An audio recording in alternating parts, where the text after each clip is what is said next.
One of the most dramatic episodes in infectious disease occurred during the Middle Ages when the Black Death swept through Europe and killed 2/3 of its population. These pictures were drawn by people who either lived through the plague or lived soon after the plague, and they give you an idea of the devastation. First of all, if you look, you just see there's bodies everywhere, bodies in the streets, right, representing just the high numbers of people that died during this plague. At that time, of course, people didn't know what caused diseases like the plague, and so people thought that they might be being punished. So this figure down at the bottom here shows these angels shooting arrows and wreaking havoc among the people. So people thought they were being punished for their sins, and they either prayed or tried to beg forgiveness from God to be spared from the disease. If you did have access to a doctor and a doctor came to visit you, this here, which some of you will recognize from if you play video games, this is a plague doctor or doctor of the Middle Ages, and he wore these heavy robes that were treated with wax, and he had a mask that had a beak that he would stuff full of flowers and other things that had perfumes to help protect him from the stink of the people. They were just sick from this disease, so imagine if you're laying there half dead already and this guy shows up at your bedside. But all these protections didn't help. Doctors got sick just as much as regular people, and same thing with clergy. The religious figures of the time got sick and died as well, which helped to shake people's faith in God and in religion in particular, to see that the holy people were not safe from this disease. And it also had effects on the social structure of the time, and you'll read about some of this if you read 12 Diseases That Changed the World. There's a chapter about the Black Death that talks about some of the social impacts. And if you look in the links down below the video, you'll see that there is a link to a clip from Monty Python, which kind of gives you a perspective of the dead filling the streets. And of course that's a comedy clip, but it's true that there were so many dead people, and it was happening so fast that the grave diggers couldn't keep up, and they were in short supply. And this led to a kind of social revolution where they were actually able to ask for higher pay, which, before that it was lords and serfs. And so here we had this working class of people that was able to ask for more money. So definitely a very difficult time for humanity during those plagues. And if we look at the plague, what it did then and what it does today, these pictures here are from the CDC, and they give you an idea of what plague looks like. So the bubonic comes from this term bubo. So this is a swollen lymph node. You have lymph nodes in your groin, you have lymph nodes in your neck, and this is a swollen lymph node, and that's what's called a bubo. If the plague gets into your bloodstream, you can get septicemic plague, where the plague spreads through your body. This can actually lead to death of your tissue. So you see how this foot is becoming black? That's because this person's tissue is actually literally dying. And people could also inhale the plague and get it in their lungs, and this kills really fast, and there's not a lot the doctors can do for you if you have the pneumonic form of the plague. So in the Middle Ages, the highest mortality was for people who lived in towns, right? Because you have people in close contact with each other, and with the agents that cause the disease, it's easier for it to spread. Italy lost half of its population. Overall, 1/3 of the population of Europe died. Imagine if 1 in 3, imagine if all the people in your life that you know, your family, your friends, imagine if 1 in 3 suddenly died from an infectious disease. That gives you an idea of the real impact of a plague of this magnitude. And it had many social, cultural, and economic impacts. And again, I'm not going to go into those, but you can read about them in 12 Diseases That Changed the World.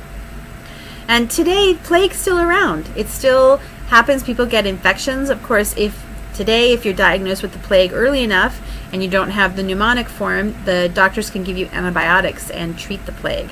So we only see these sporadic outbreaks, and it's controlled by antibiotics. So could this happen today? Do we have diseases of this magnitude? In the 1960s, we had come so far with the use of antibiotics that the U.S. Surgeon General actually said the time has come to close the book on infectious disease. So he honestly thought we had won the war against infectious disease. But have we? Well, if we take a look at a more modern cover, here is a Time magazine, a recent Time magazine, a few years old now, and it says, "Revenge of the Killer Microbes. Are we losing the war against infectious disease?" So clearly things have changed since the 1960s, and one of the things that has changed is the evolution of antibiotic-resistant bacteria, which we will talk about in another lecture. And the other thing that, of course, changes is that there's always new diseases that interact with our population. There's things like Ebola that come from animals and jump into the human population and cause sporadic outbreaks of disease that can become quite widespread. So I think that view in the 1960s was a little too optimistic. We are not there yet. And, of course, we've all lived through the time of HIV, which some people call the plague of our times, because it has spread as widely and as devastatingly through Africa as the bubonic plague ever did through Europe. Right? So here are some of the plagues of today. So you're probably familiar with HIV, but did you know about malaria? Did you know about tuberculosis? In 2012, there were 207 million cases of malaria, right?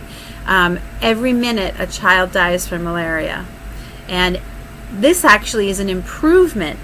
A few years ago, I would have said every 30 seconds a child dies from malaria. So we are gaining ground on malaria. We're better able to fight it. We have things like bed nets that are helping us protect people when they're sleeping so they don't get bit by mosquitoes.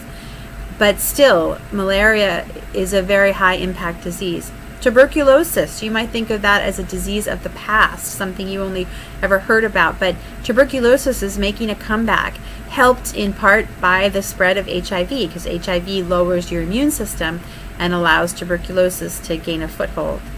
So it's still a very significant disease. And antibiotic-resistant tuberculosis is on the rise, which is even harder to deal with. And then, of course, HIV. When we look at sub-Saharan Africa, 68% of adults, 90% of children who are infected in the world live in that region. And these maps show the global map. These maps are from the World Health Organization, and they show the spread or the prevalence of these diseases, where they're located, right? So here's HIV. The more red it is, the more HIV. So you can see Africa, especially this sub-Saharan region, heavily impacted by HIV. The Americas are sort of in the middle, it's orange, and then Europe not as much, the gold, right? So it's really this area. Now look at TB. What do you notice about TB? The more blue, the higher the incidence of TB. Well, look, it's sub-Saharan Africa again with the darkest blue and the middle blue, right? Do you see how these two diseases line up? And then take a look at malaria, and what do you see? Well, look, Africa again is hit hard with this disease. The more red, the more malaria. And we also see in South America and in Asia, right? This is basically malaria spread by mosquitoes, so we have the zone warm weather conditions that are right for the mosquitoes that spread malaria, right? And then trends in reported malaria incidents. I have this to show you just because this is showing you that we're actually starting to get a foothold on malaria. We're starting to fight malaria effectively. The more green the color is, that's the more the number of cases of malaria have dropped. So you can see that we're reducing malaria in the Americas. We're reducing malaria in Asia. Unfortunately, the gold means that we're not reducing malaria. And so you can see that parts of Africa and then Asia, we're not reducing malaria. So when you look at these maps and you see, okay, there's a pattern here. Africa is hit hard by all of these diseases, right? And we can see that South America is hit hard by quite a few, or parts of Asia are hit by quite a few. So what is it about these places in the world that makes them an area that's more heavily impacted by infectious disease than the rest of the world. So for mosquito-transmitted diseases, climate is part of it. But what about these other things? What about HIV and TB? What are the other factors that contribute to a greater incidence of disease in these parts of the world? And we'll take a look at that in another lecture.